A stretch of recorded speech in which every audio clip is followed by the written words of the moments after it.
Thanks for watching this week. As you know, we've been working on a playlist of videos for women in domestic violence and for others who also have to turn to living in their vehicles. This is video number 3 of the series in the playlist, so you're definitely going to want to go and see video number 1, 2, and then come back to this one. Last week we talked about cooking outside, showering outside, and the kind of places that you can go to. If you want a complete list of the blog post that I posted about a year ago with all of the places that I turn to for boondocking and for overnight camping, I will have a PDF free on my website where you can download that, and I will show you here in this video where you can find that, so you can have that available for you on your phone to make it easy for you to find places where you can park. Especially if you're in a car, it's going to be way easier for you to be stealth as long as you're not turning lights inside your car and your windows are covered. If you do have lights, you want to make sure that you're totally blacked out with your windows so nobody sees that you're in there. All right, so this week we're going to talk about apps, we're going to talk about weather, we're going to talk about an address, and we're also going to talk about cell coverage, which are important things that you're going to need when you are traveling and you are living on the road. In this lifestyle particularly, you are going to need good cell coverage, because good cell coverage is important when you're out in places where you can obtain a signal. There's certain companies that have better connectivity than other companies. I know Verizon and AT&T are the top. I've been to places where some of the girls have T-Mobile, they've had Sprint, they've had Metro PCS, and they do not get coverage. But yet I have Verizon and I have coverage, and I've also had AT&T where I've also had coverage. But I switched over from AT&T to Verizon because Verizon seems to have the best coverage in the country. And it's important for me to get cell coverage, especially when I'm traveling alone. I want to make sure that wherever I am, I'm able to connect to others or for emergencies. So it's important for me, even if I have to spend a little bit more money.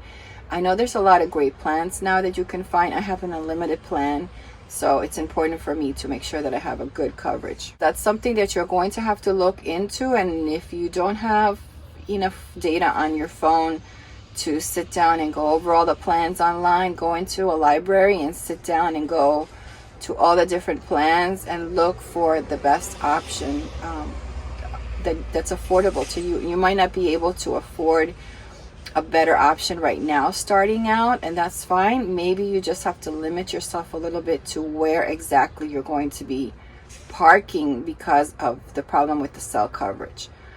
So, and that's something that you can grow into as you have more finances to pay for better coverage. Or maybe you can go to certain places when you are accompanied by another friend, and she has good coverage, and you can travel with her to certain places that you usually wouldn't go to alone. All right, another thing that you're going to need is an atlas. It's important for you to have a physical atlas of destinations where you can get to in the event that your phone lost coverage or you had a cheap data plan and you were tapped out of data. At least you have an atlas to get you to a destination. It's important, especially under emergency situation, that everyone has an atlas when they're traveling, because you never know what could happen, and it's important to have one of these. Those are inexpensive things. That's about $10 book that really is necessary. So let's talk about weather. You are going to deal with weather in your car or in your van, and it's important for you not to be afraid when weather comes. You know that you're in a vehicle that you can move. Now, it's good to have an app that's going to tell you when bad weather is coming and warn you, so you know what to expect. Been through a severe hailstorm in Colorado that totaled my travel trailer, so I know a little something about this. So ever since I've had that problem, I have weather apps that follow me and make sure that wherever I am, I open up the app so it knows my location, and that evening it's able to let me know if there's some kind of warnings or something like that. In the event that there was severe emergency and you had the app, you would be able to find a place where you can get to, or maybe get away before the situation gets worse. So having an app is really important. Remember, this is your home and you have to protect it at all costs. So it's important to have a weather map. These are things that you are going to deal with on the road, especially if you're in places where there is tornadoes, hurricanes. All right, so let's talk about places to boondock right now, because I talked a little bit about it last week. So if you don't know what I'm talking about, you might want to go to that video to understand a little bit more. Like I said in the beginning of this video, you can download the list of places that you can go to. You don't always have to pay for a campground. You can just live from place to place, parked in your vehicle. So apps are going to help you a lot to find places where you can park that are free. My favorites are Compendium, Allstays, Overlander, which was suggested to me by a lot of my subscribers, and I've been using it on this trip, and I find it to be very helpful as well. Especially more so, not so for me because I'm top heavy vehicle in my RV, which you can see that I'm filming from my RV today. But for being in a car or van, I think the Overlander is perfect because it deals with more people who do tent type camping, and a vehicle like that can get you to tent campsites. Even though you don't have a tent and you're just going to sleep in your car, you can still get to some of those private areas. Another one is freecampsite.net, which doesn't have an app, but you can go on your browser and find places there as well, and people usually will put up reviews to let you know how good it is. Another spot that I didn't mention last week was if you have a gym membership like Planet Fitness, which is open 24 hours, you can probably go to a Planet Fitness in the evening and get your shower and then just spend the night till the next day and then travel to wherever you need to. So that's another one to have, but I definitely get a membership card, because if somebody came around, you want to show them that you were a member. And you could say, well, I'm going to get up early and take a shower, so I'm parked here. I'm going to get up at 3 or 4 or 5 and take my shower. And that's all you have to say, and they'll leave you alone. All right, let's talk about your address, because this is important. If you're living in your vehicle, you need to get mail, and you need to get an address, a physical address where you are going to live. And that is possible by subscribing to an RV or a nomadic mailbox. And you can get your mail delivered there as your address, and you can order it from wherever you are in the country, and they will send it to you, usually for the cost of the shipping, and sometimes there's additional costs for your mail. When I travel, I usually wait about a month before I get my mail, only because I don't get a lot of physical mail. But the good news is, if you have the post office app, you'll be able to see what type of mail you're getting. Sometimes they scan it and you'll be able to know what's there, and you'll know if it's important or not. Being nomadic gives you the opportunity to find the state that you want to reside in. Even though you're physically not there, you can reside in a state. Most our nomadic people choose either Florida or South Dakota, and I think Texas is another one that people also choose as an address. So if you are a person with a disability or a person that gets EBT, make sure you choose a state that's going to allow you to use your EBT card to buy groceries all across the country. Some states do not allow that, so you have to be in that particular state in order to use your EBT card. That means that I don't know if Texas is, but let's say you were in Texas and you're only allowed to use your card there, and if you go to Florida, then you can't use it there. I know Florida is definitely a state where you can use your card all over the country. Sorry, that's Muffin. She's over here snoring. Another thing that you're going to want also is to figure out how you're going to work.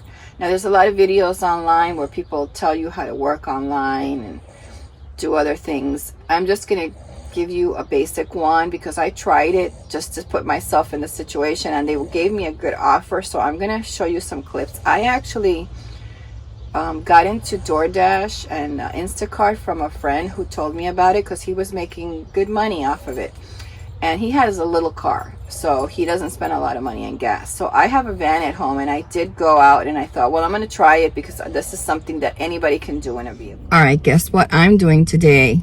I'm door dashing. That's right, I'm door dashing, because I'm going to show you vanners and small RVers and even car campers how easy it is to make money on the road when you door dash. And then I also have another video. I'm going to show you how to do Instacart so that you can also make money on the road. Stay tuned for that. So it's very simple. All you got to do is go to DoorDash, get the app, sign up, and they're going to, I think they're going to do some kind of a background check on you, a quick background check to make sure if everything is good, and then they're going to go ahead and contact you and tell you yes. They're going to send you a red card and a bag so that you can put groceries in. So what you do is basically you get the app and you go to certain areas where they're busy, and what you do is you deliver food to people. People will order food and they'll want it to go somewhere. Here, I'll post some clips of that.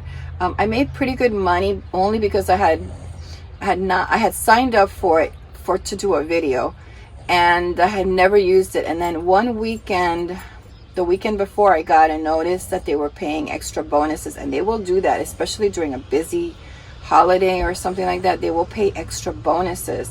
This particular day, if you did 10 door dashes in a day, you were going to make $200. So on this particular day, I worked 6 hours and I made over $300. I have to get the tacos. These people want tacos at some taco restaurant that's around here. It's probably several people. Sorry guys, I didn't bring my thing today. So it says here, right? So let me look at the map. Those are things that you can also do on the road, and you can take it anywhere, because once you have the app, they'll just tell you what are the busy areas where you're at, and you can start door dashing anywhere. Instacart, I haven't had a chance to try that yet, but that's something that I'm definitely going to be trying. I did sign up and I'm ready to go with it. I just haven't had time to get into the Instacart yet, but that's something else that you could do. So you could do both. Also, there is Uber Eats, but the area that I live in, we don't really have Uber Eats, but it doesn't matter. You can still sign up for Uber Eats, because some locations that's even more popular than DoorDash. So if you have all of these 3 different options, you can travel and make money when you're on the road. And if you want to see a separate video about my experiences, when I go into more details about it and things that I learned about it, let me know in the comments, and I will, because I have the clips of the video that I filmed when I was doing it, so I will go ahead and do a separate video for that. Started this like around 8, so I've been at this for about an hour. They've given me 2 orders what I made today so far, and I've already done, you see on the top it says 200 for 10 deliveries, so 2 of 10. I'm waiting for, so it's looking for orders. The next thing that you're going to want is good internet, because when you are on the road and you don't have a really good data plan, or you can't afford anything more than average data, and you need that to find places or for your Google Maps, you every once in a while are going to have to need to go somewhere for Wi-Fi. So some places that you can go for Wi-Fi is, the library is great because they have computers there, and there's always librarians there that can help you. Another one that most people don't realize is every Walmart, Sam's Club also has free internet. So when you're shopping inside the store, you could be downloading music, downloading a movie.